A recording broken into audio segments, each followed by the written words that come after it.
Assalamualaikum warahmatullahi wabarakatuh. Shalom, Om Swastiastu, Namo Buddhaya, Salam Kebajikan. Perkenalkan kami dari kelompok 1, Angkatan 4, kelompok 3, Latsar CPNS Kemenkumham 2024 akan mendiskusikan isu aktual yang akhir-akhir ini banyak menjadi sorotan di kalangan masyarakat dengan para pembicara kita, yaitu masalah korupsi yang terus terjadi hingga kini. Sebelumnya, perkenalkan saya Ninyoman Fitria Widyasmita, nomor 7, selaku moderator yang akan memandu diskusi kita di kesempatan ini. Ditemani dengan 4 pembicara kita yang akan kita tunggu, yaitu Andri Muladi nomor 1, Dewa Armansyah nomor 2, Faza Adi Pramana nomor 3, dan M. Bahrudin Mufti nomor 4. Mari kita sapa terlebih dahulu narasumber kita hari ini. Bagaimana kabarnya semua? Baik, sehat. Baik, Sen. Terima kasih. Alhamdulillah baik. Baik, terima kasih. Jadi, akhir-akhir ini masyarakat kita dibuat gempar dan geram dengan banyaknya pemberitaan di media yang dilakukan oleh oknum-oknum tertentu. Seperti misalnya korupsi timah yang merugikan negara sebesar 271 triliun. Yang kedua ada korupsi dana BKKD oleh kepala desa di Bojonegoro, dan yang ketiga ada korupsi RSUD di Kalimantan Timur yang merugikan negara hingga 6 miliar. Dan masih banyak lagi sebenarnya pemberitaan media mengenai maraknya terjadi korupsi yang dilakukan di negara kita. Nah, kalau pertama menurut Muladi sendiri, sebenarnya seberapa sih urgensi korupsi yang terjadi di Indonesia? Bagi saya, korupsi di Indonesia ini sudah ada di tahap yang mengkhawatirkan ya, karena korupsi ini tentunya tidak berdampak pada satu kerugian, namun korupsi ini menjadi masalah yang berdampak masalah lain, yaitu ketidakadilan, ketimpangan sosial, kemiskinan, buruknya pelayanan publik, dan masalah sosial lainnya. Baik, jadi menurut Muladi ini, korupsi ini menjadi urgensi utama di negara kita, yaitu dilihat dari dampaknya yang terkait satu sama lain. Nah, kalau menurut Faza sendiri bagaimana? Baik, rekan Nyoman, saya sependapat dengan Muladi ya. Tapi dari perspektif lain, saya melihat bahwa hancurnya negara berawal dari integritas kita. Melihat banyaknya pemberitaan di media mengenai korupsi di Indonesia, tentunya hal ini menurunkan kepercayaan publik terhadap lembaga negara kita. Poin kita 34 dari 100 poin di tahun 2023 untuk indeks persepsi korupsi kita, dan kita di posisi 115 dari 180 negara. Dapat kita bayangkan, tentunya menunjukkan Indonesia sekarang sedang mengalami tantangan yang serius dalam menghadapi korupsi. Baik, dengan keadaan Indonesia yang urgensi dengan korupsi, dari Mufti sendiri, sebenarnya korupsi itu apa sih? Baik, menurut saya korupsi kalau kita artikan secara harfiah adalah kebusukan, keburukan, ketidakjujuran, dan dapat disuap. Kamus Umum Bahasa Indonesia karangan Purwadar Minta, korupsi diartikan sebagai perbuatan yang buruk seperti penggelapan uang, penerimaan uang sogok, dan sebagainya. Sedangkan menurut Kamus Bahasa Indonesia, korupsi diartikan sebagai penyelewengan atau penyalahgunaan uang negara, perusahaan untuk keuntungan pribadi atau orang lain. Kalau kita bicara dari undang-undang, korupsi dalam Undang-Undang Nomor 31 Tahun 1999 tentang pemberantasan tindak pidana korupsi, korupsi berarti tindakan kerugian keuangan pada negara, suap-menyuap, penggelapan jabatan, pemerasan, perbuatan curang, pembentukan kepentingan dalam hal pengadaan dan gratifikasi. Baik, jadi Mufti menjelaskan makna dari korupsi secara harfiah, KBBI, dan juga dari undang-undang, yaitu Undang-Undang Nomor 31 Tahun 1999 tentang pemberantasan tindak pidana korupsi, di mana garis besar dari korupsi ini adalah penyalahgunaan uang negara untuk kepentingan pribadi. Tapi kalau menurut Dewa sendiri, sebenarnya dari lingkup kerja kita, yaitu di pemasyarakatan, kira-kira terjadi tidak tindak pidana korupsi dalam menjalankan tugas? Baik, betul sekali. Kalau dari pandangan saya sendiri, korupsi ini bisa terjadi di seluruh elemen lapisan masyarakat. Tidak hanya di kalangan pejabat, pemangku kepentingan di lembaga negara, tetapi juga skala masyarakat.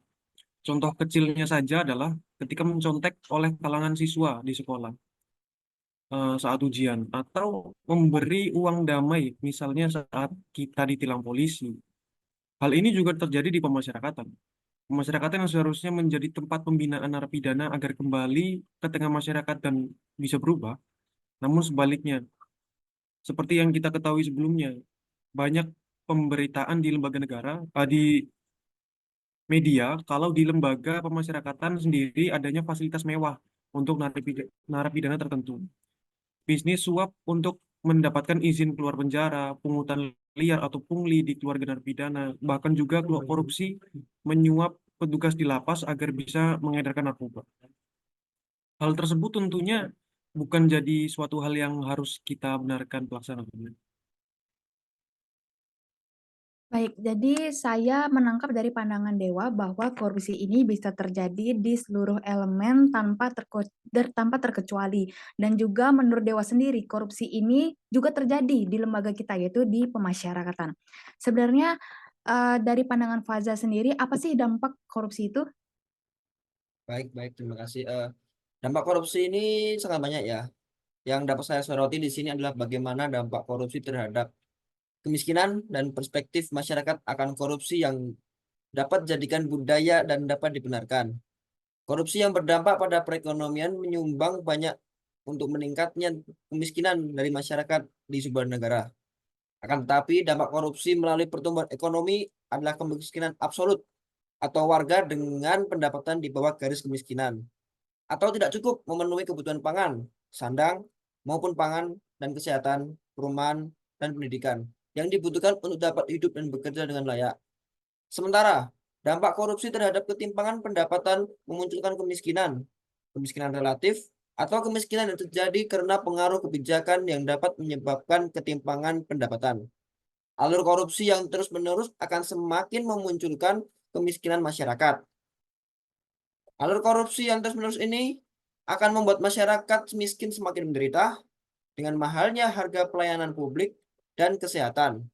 Pendidikan yang buruk akibat korupsi juga tidak akan mampu membawa masyarakat miskin lepas dari jeratan korupsi.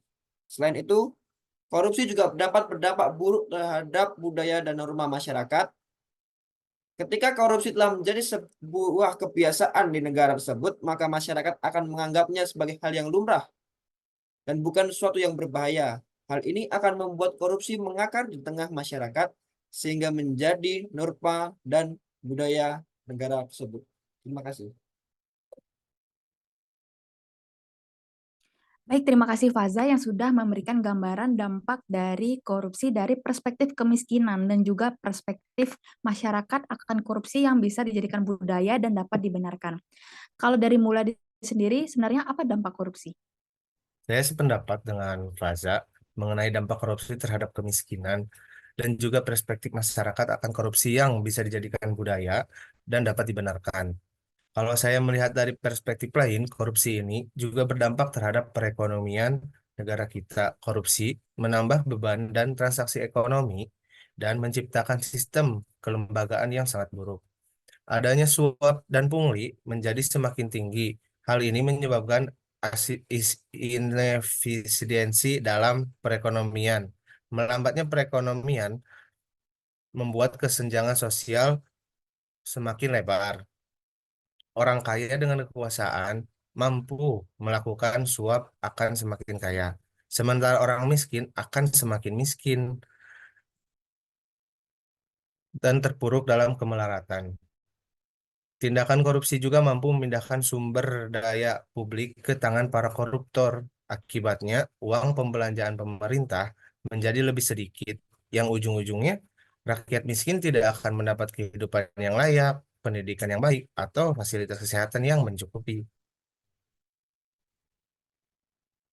Baik, dari Muladi sendiri menyoroti dampak korupsi dari segi perekonomian negara, yang dari sana kita ketahui bahwa dari perekonomian ini nantinya akan menular ke sektor lainnya. Terakhir, kalau menurut Mufti sendiri, bagaimana dengan dampak korupsi? Baik, tadi kita sudah dengar bersama jawaban dari rekan kita, yaitu Faza dan Muladi, untuk dampak dari korupsi. yaitu kemiskinan dan perekonomian, dan juga budaya. Dan menurut saya sendiri, dampak korupsi juga terkait dengan bidang kesehatan, di mana korupsi terkait dengan peralatan medis dan obat-obatan yang kurang memadai, dan juga kualitas pelayanan medis yang buruk, yang menyebabkan masyarakat sulit untuk mengakses pelayanan kesehatan dengan kualitas yang baik. Akhirnya masyarakat merugi yang dapat mengancam nyawa masyarakat sendiri. Selain itu, korupsi juga berdampak terhadap pembangunan di negara kita. Dampak dari korupsi ini tentu saja kualitas pembangunan yang buruk sehingga dapat mengancam keselamatan publik. Proyek infrastruktur yang syarat korupsi juga tidak akan bertahan lama, cepat rusak, sehingga harus dibuka proyek baru yang sama untuk dikorupsi kembali. Akhirnya dari dampak ini masyarakat menjadi tidak percaya dan kurang puas dengan kinerja lembaga negara. Baik, Mufti, terima kasih. Di akhir statement, Mufti menyampaikan bahwa akhirnya dari dampak ini masyarakat menjadi tidak percaya dan kurang puas dengan kinerja lembaga negara. Jika kita tarik kembali garisnya, menurut Dewa sebenarnya apa sih penyebab korupsi ini masih merajalela di Indonesia? Baik, kalau kita lihat penyebab dari korupsi di Indonesia ini, sebenarnya banyak yang bisa menjadi jawaban kenapa korupsi masih terjadi hingga sekarang. Pertama, karena sifat serakah manusia itu sendiri, di mana orang tersebut merasa tidak cukup dengan jabatan dan uang yang ia miliki, walaupun sudah memiliki harta dan jabatan yang cukup tinggi. Kedua, karena tingginya gaya hidup, seperti membeli barang-barang mewah dan mahal atau mengikuti tren kehidupan perkotaan yang serba glamor. Korupsi bisa terjadi jika seseorang melakukan gaya hidup konsumtif, namun tidak diimbangi dengan pendapatan yang memadai. Banyak kita lihat pejabat atau keluarga mereka yang berlibur ke luar negeri, membeli barang branded, menggelar acara mewah, atau jika dilihat dari pendapatannya, dengan jabatan mereka tentunya tidak akan cukup membeli dengan kualitas barang yang terbilang sering dibeli. Kalau kita bicara tentang penyebab korupsi di lingkungan pemasyarakatan, menurut saya sebagian besar disebabkan oleh faktor keserakahan manusia tersebut, gaya konsumtif yang tinggi, dan juga kultur organisasi yang masih membudayakan korupsi. Begitu.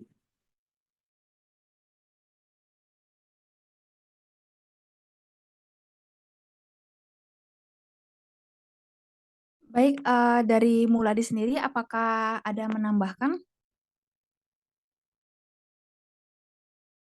Saya mau menambahkan dikit juga terkait penyebab terjadinya korupsi ini. Menurut saya ada juga faktor moralnya di sini. Moral yang lemah akan godaan korupsi dari berbagai sisi. Selain itu juga kita berbicara masalah organisasi, di mana biasanya organisasi ini memberi andil terjadinya korupsi karena membuka peluang atau kesempatan.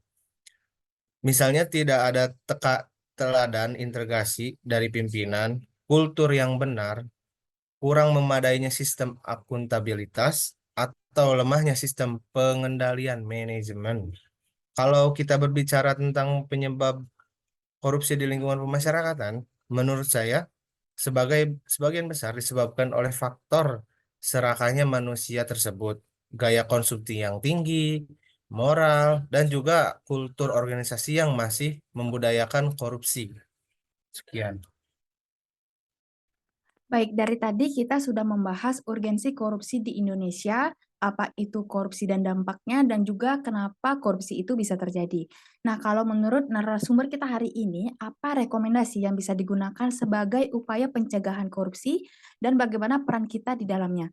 Bisa kita mulai dari Faza, Mufti, Dewa, dan terakhir Muladi. Silakan. Baik, terima kasih, Kak Iman. Kalau dari pendapat saya pribadi, salah satu upaya pencegahan korupsi di lembaga negara adalah dengan adanya reformasi birokrasi dan upaya pencegahan korupsi.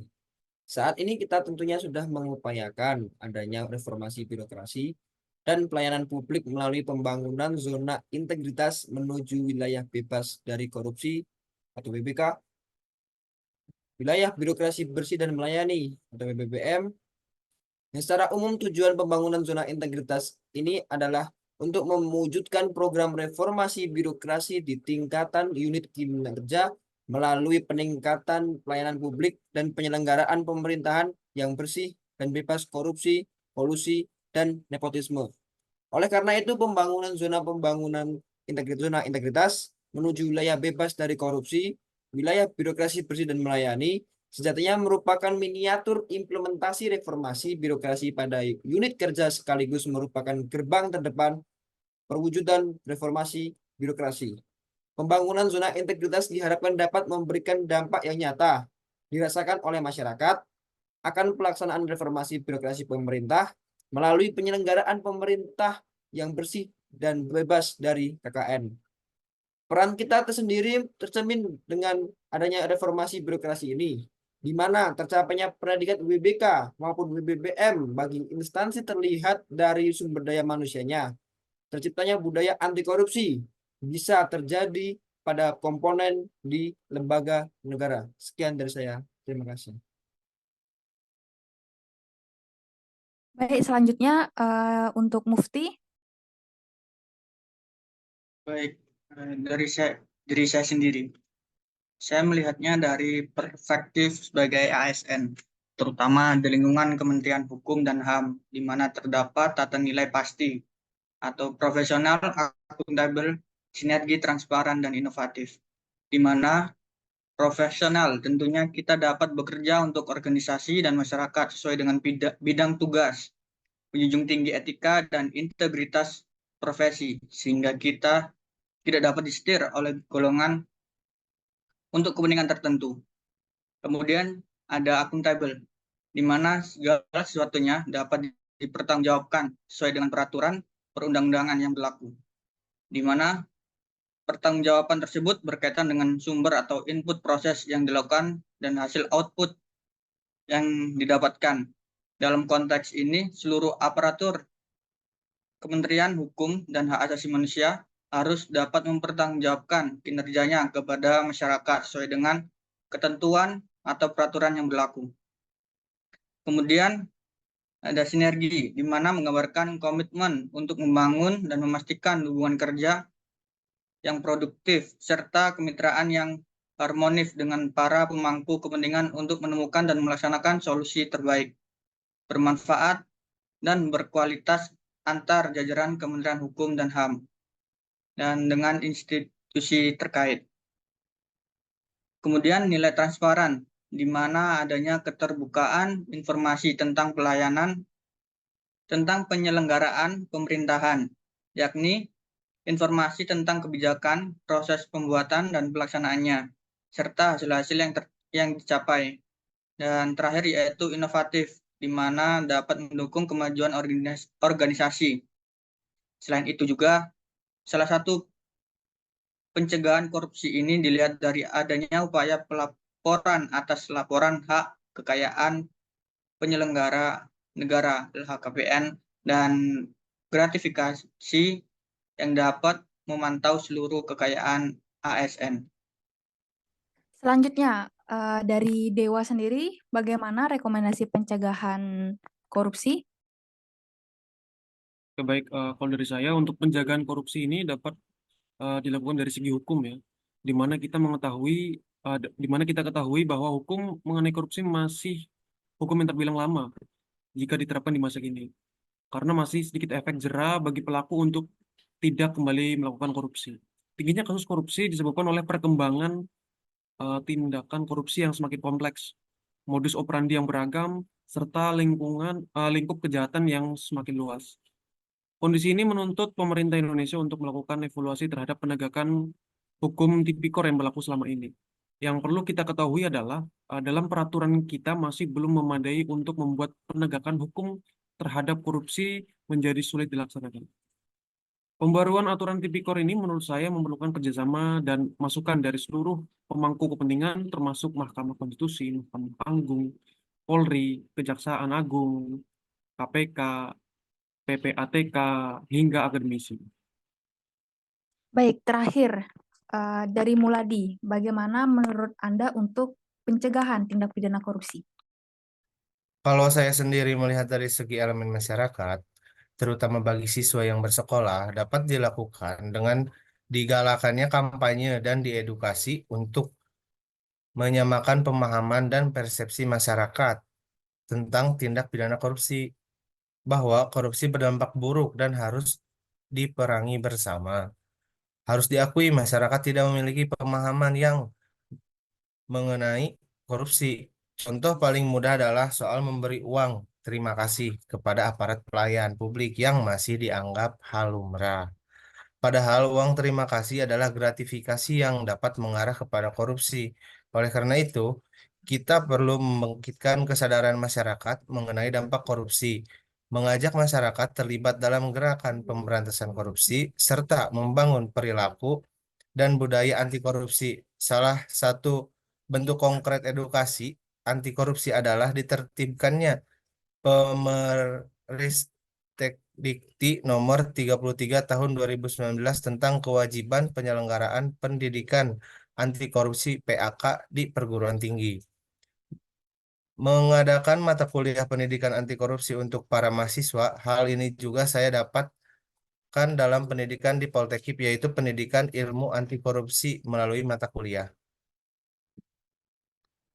Baik, terima kasih untuk seluruh narasumber atas diskusi kita hari ini mengenai korupsi. Yang kita ketahui bahwa korupsi ini terjadi di seluruh elemen masyarakat tanpa terkecuali juga di instansi kita, yaitu pemasyarakatan. Kita tentunya sebagai calon ASN harus terus menjunjung tinggi nilai-nilai ASN, yaitu berakhlak di antaranya, berorientasi pelayanan, akuntabel, kompeten, harmonis, loyal, adaptif, dan kolaboratif, dan juga nilai pasti atau profesional, akuntabel, sinergi, transparan, dan inovatif.